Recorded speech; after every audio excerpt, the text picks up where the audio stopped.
Таңдау. Торғын Жолдасбекқызының әңгімесі. Тұтылғым келмеді, сол себепті қаштым. Жауында кедергі болмады. Шамдары жағылған көшенің бойын жағалап жүгіре бердім. Соңымнан басып келе жатқан қуғыншылардың айқайына бұрылып қарағам да жоқ. Алдымда екі көшенің қиылысы жатыр еді. Жауыннан бұлыңғыр тартқан жанарымды жеңіммен сүртіп тастап, алдымда кедергі көрінбеген соң даңғыл жолдың бойына атып шықтым. Еш нәрсе ұғып үлгермедім. Құлақ бітер дыбыстан зәрем қашып, жарық еткен сәулеге жанарым шағылып, бір сәтте жоқ боп шықтым. Қанша уақыт өткен білмедім. Көзімді ашып, айналама кезек қарадым. Қараңғы түнектен өзге еш нәрсе көрінбеді. «Кім бар?» деп дауыстадым. Ақырын ғана. Сол-ақ еді, жоғарыдан әлсін сәуле түсіп, өзімнің үлкен таразы үстінде тұрғанымды көрдім. Таразының екі басы тең болатын. Еш ойланып үлгергем жоқ. Қараңғыдан «Келдің бе?» деген әлде біреудің дауыс естілді. Иесін көре алмадым, бірақ үні жылы болған соң еш қорыққам жоқ. «Иә», дедім жай ғана. «Көп қиналдың», деді ол маған. Неге екені сол сәтте-ақ өмірден жеген бар таяғым еске түсіп, тамағыма өксік тығылды. Жанарым мөлтілдеген күйі «Иә», дедім күрсініп. Осы сәтте таразының оң жағы қырт етіп, сәл ғана жоғары көтерілді. Мұны естіген мен жалт бұрылып, дыбыс шыққан бағытқа тесіле қарадым. Мұныма аса мән бермеген дауыс «Өзіңе аманат етілген өмірді қалай сүрдің?» деп сұрады. Ал мұны естігенде мен не дерімді білмей төмен қарадым. Осыны көрген соң ба, дәл қарсы алдымдағы түнекке тағы бір сәуле түсіп, кірі мен сызы көптеу шағын бөлменің ішін көз алдыма әкелді.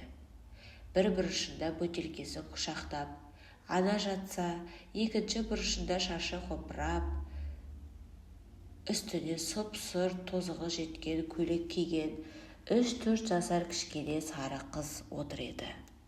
Кенет ол орнынан тұрды да, оятып алмайын дегендей, ақырын басып шешенің қасына жетіп, жерде жатқан дорбаларды ақтарды.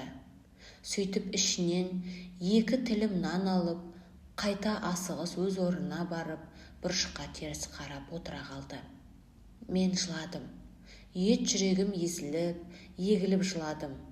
Сонда дауыс «Таныған сияқтысың», деді мейіріммен. «Менмін», деп зорға тіл қаттым. «Аядым, шексіз аядым». «Көп қиналдың», деді дауыс бұны да. Артынша таразының оң жағы қайта қырт етіп жоғары көтерілді. Бірінші бұл жолғыдай емес, бұған аса елең етпедім. Сол-ақ еді, түнек ішіндегі көрініс өзгеріп шыға келді. Кешқұрым, 16 жастамын.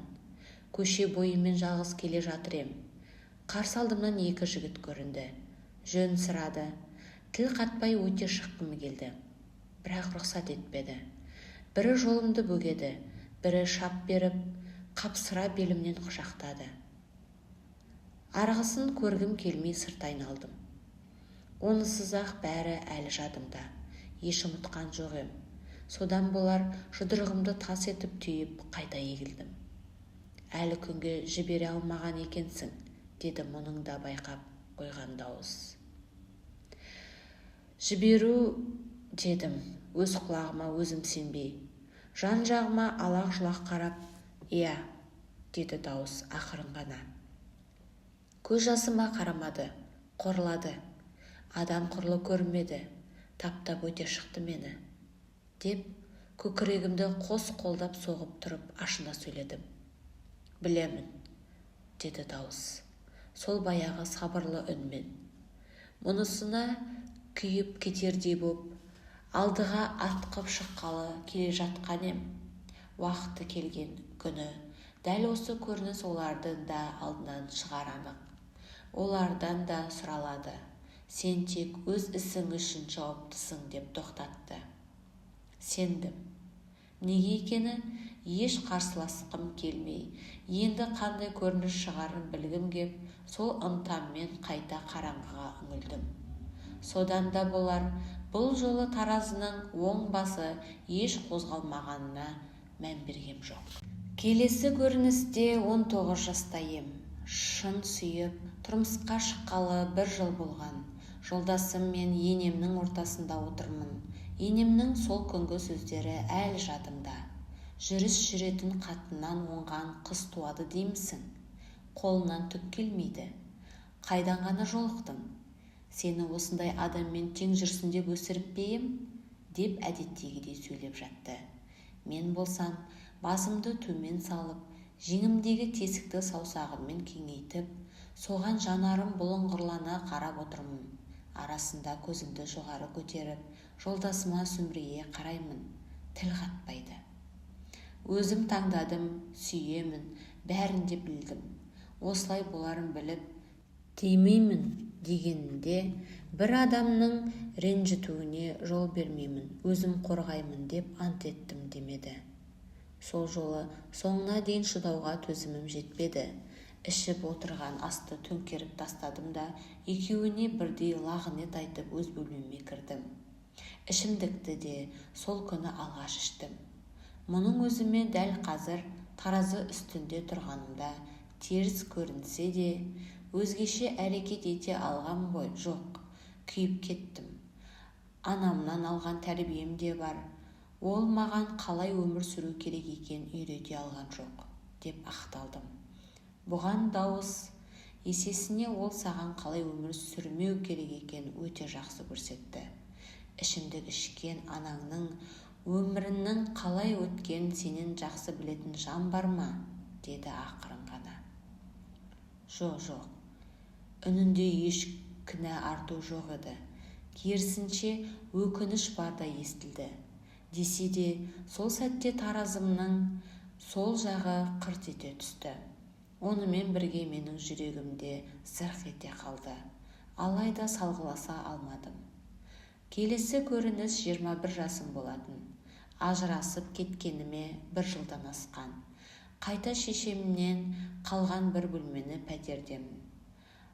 Ашпын, білімім де жоқ, қолымнан расында іс келмейтін. Бір жүргендей енем қанша тірлікке бейімдегісі келгенімен, өзіме бала күннен келген азабымда жеткілікті көрініп, оның түртпегінсіз-ақ бақытсыз екенімді алдыға тартушы ем. Осылайша қасарысып иеленуге көнбедім. Енді міне нан тауып жеудің өзге жолын таппаған соң, ермектің дегеніне көніп, алғаш рет тәнімді саудаға салдым. Бұл көріністен кейін тіпті ақталарға сөз таппадым. Дауыс та қыспаққа алмады.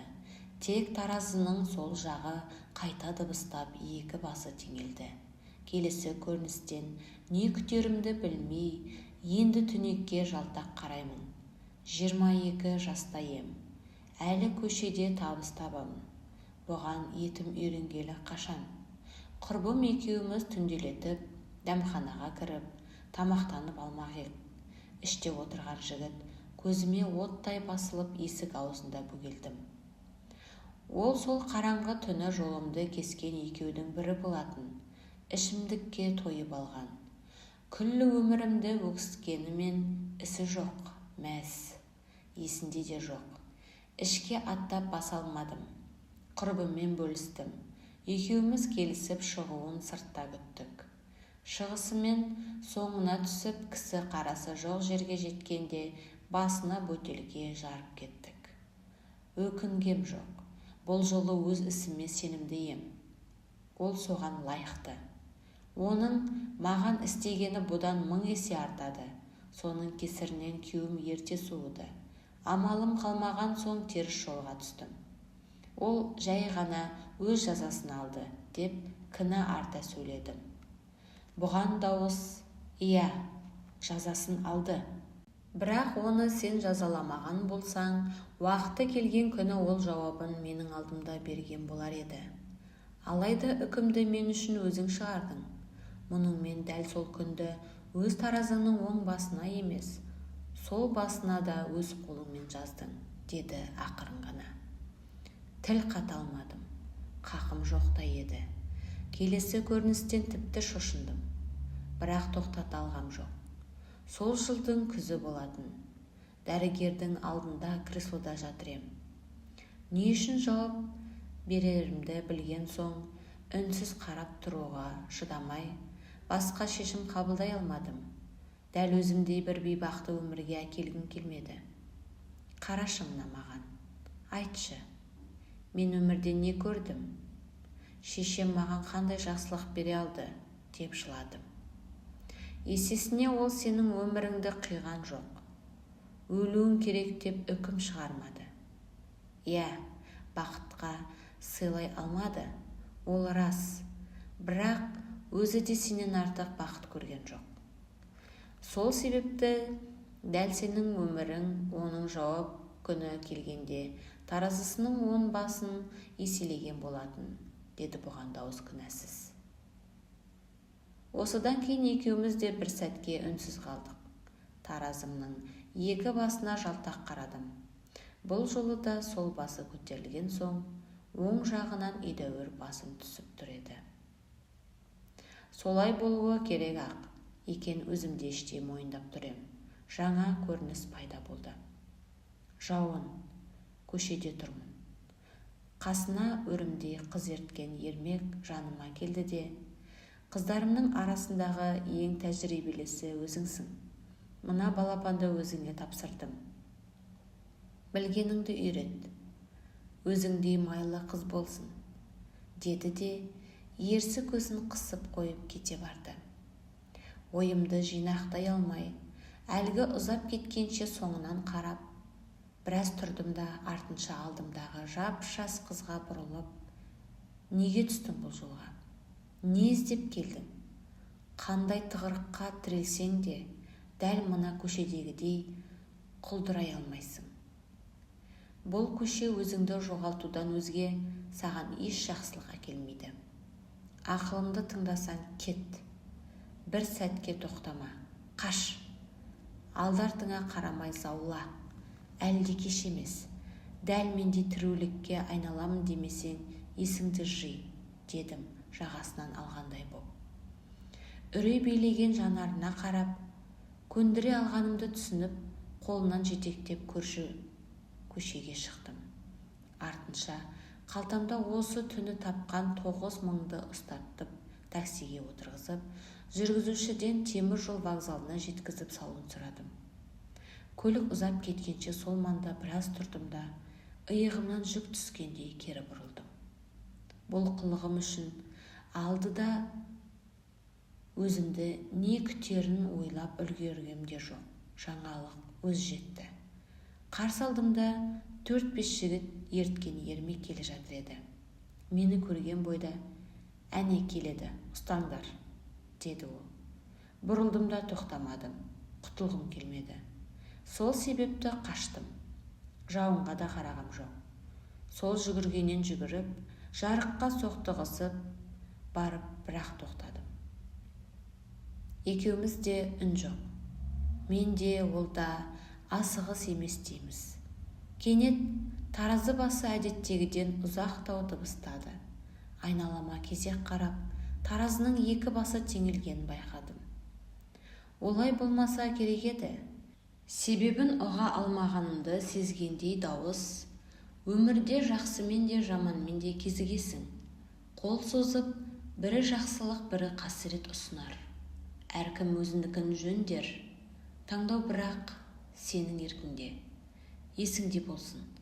Біреуді біреу тозаққа да, жұмаққа да жетелей алмайды. Сен тек өз таңдауың үшін жауап бересің. Қиындық берсем, сабақ алсаң деймін. Жақсылық берсем, көтере алсаң деймін. Бастысы, мейлі, сын болсын, мені таңдасаң деймін. Маған үміт артып, менен көмек сұрасаң деймін. Және айтарым, Тіріңде өте алмайтын күнә жоқ, осыны ұмытпасаң екен, дей бергенде әлгі әлсін сәуле күшейіп, жанарымды шарпып өтті. Мен сол жарықтан шошып ояндым. Ауруханада төсекке таңылып жатыр екем. Тұла бойым зіл батпан. Қос аяғымды сезбедім. Десе де еш қорыққам жоқ. Себебі бұл жолы мен кімді таңдарымды анық білетінмін. Соңына дейін тыңдағандарыңыз үшін көп-көп рахмет. Аман болыңыздар.